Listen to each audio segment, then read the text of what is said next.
nothing but the best things to say about LeBron. I wish him the best down in Miami.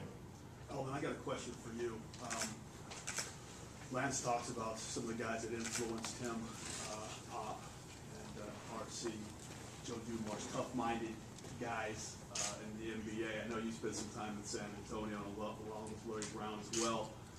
Those some of the things that attracted you when you helped Lon, I guess, in this search, trying to find Lance? Yeah, but I've known Lance a long time. I mean, really, I think junior year in college, which was, I guess, 1950. But no, I think it's good. I think that we were looking for somebody that I think more of a talent evaluator than anything. We thought that he would be really good at it. Of course, he had been with two really good organizations, and thought that was a real positive also. But Lon and those guys had the most to do with it. I have a very good relationship with Lance, and as I said, we've known each other for about 21 years now, I think. So I think he'll do a great job, and I'm looking forward to working with him. Second question, I guess, is that when Steve Kerr was here, he was very visible. I've been with some general managers, not to name names, that weren't so visible around the team, the coaching staff, and the players. Have you guys talked about how you're going to mesh? We had a conversation yesterday. I've always been a coach that I've always been open to suggestions. I told Lance basically what I told Steve. I'm very much open to suggestions. I may not do it, and then I may do everything that is suggested. But I don't think that I have all the answers. Our coaching staff have all the answers. Obviously, Lance have a very good, basketball background by, being in the league, playing in the league, all of those things. So, some of the suggestions that Steve made were really, really good, and and helped us along the way and helped us win games. Some of the other ones I didn't think would help our team at that particular time. So I told him, feel free to give any suggestions, and we'll sit down and talk and discuss personnel and discuss playing time and all of that right there. But ultimately, I'm just going to play whoever I think is going to win games for us. I will say that I mentioned this at the beginning. I think that it was important for me to have someone who had played in the league, who had success as a player all through at every level, someone who would have a presence in the locker room, someone who would be able to interact in ways that I wouldn't be able to interact with players. So, again, Lance was the perfect choice in that regard. And the ultimate relationship that he has with the players, that he has with Alvin, that we both have in both of those areas, that's going to evolve over time. But I wanted someone here who had a presence in a way that I didn't have, and clearly he has that. Lance, do you have any, can you talk about any experience or relationships you have with players on this team currently? Well, I mean, I know, I guess, Grant through Lon, a little bit through Joe D because his time there in Detroit. Nash, similar. We have some close friends, people that were on the staff in Cleveland, as well as other friends internationally speaking. But other than that, I don't think that I have any deep rooted relationships. Guys we've interviewed for the draft, built some level of a rapport. But beyond that, nothing of major substance. What have you thought of the moves the team made this summer? Was it odd for you to come in with a lot of that summer work done? A lot of the heavy lifting has been done. One with current roster guys and new guys, and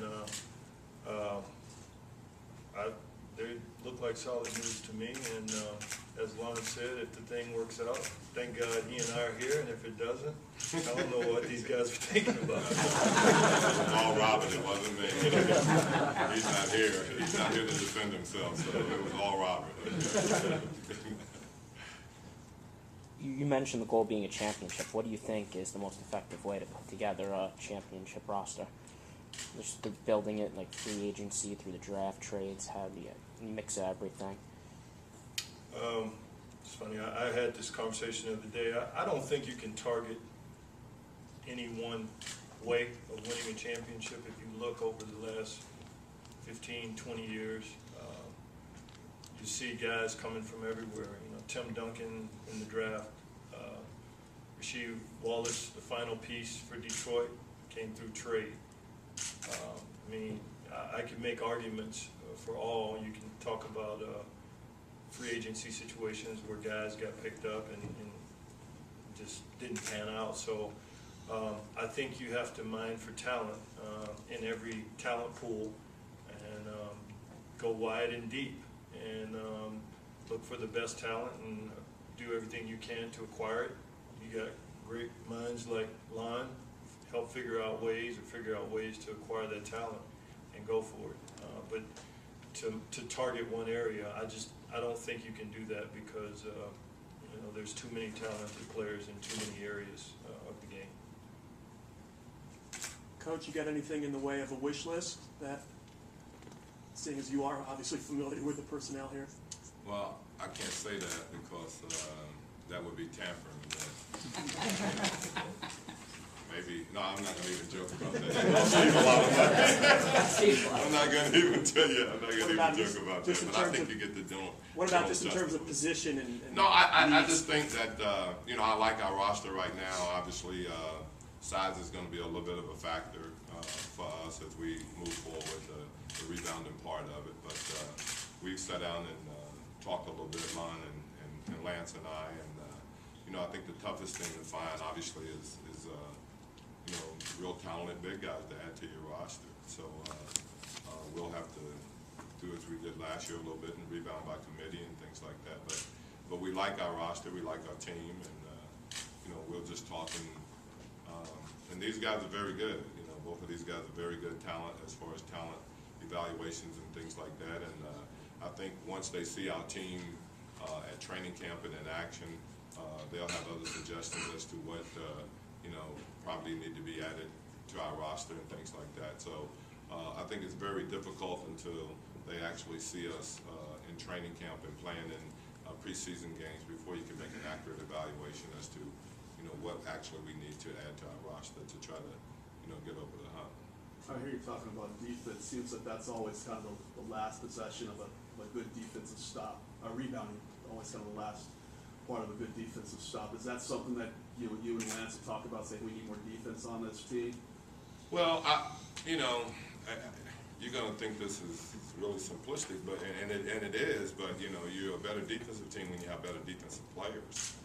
And you know, we've added some guys that I think will make us a better defensive team. I don't think you can win a championship unless you can defend, you know, possessions down the stretch. And that's one of the things that we tried to get better at this year. I think we improved in that area right there.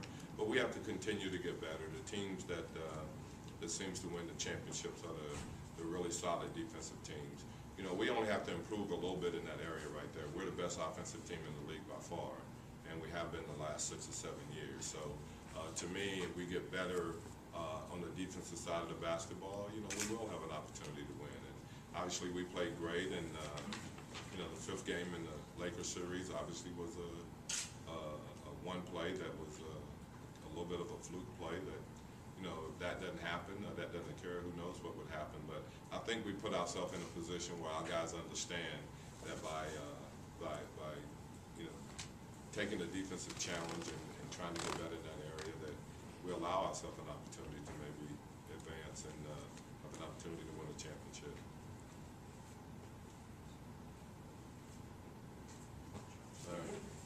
Thank you all. Thank you guys for coming, and if you need some one-on-ones, we'll make those available.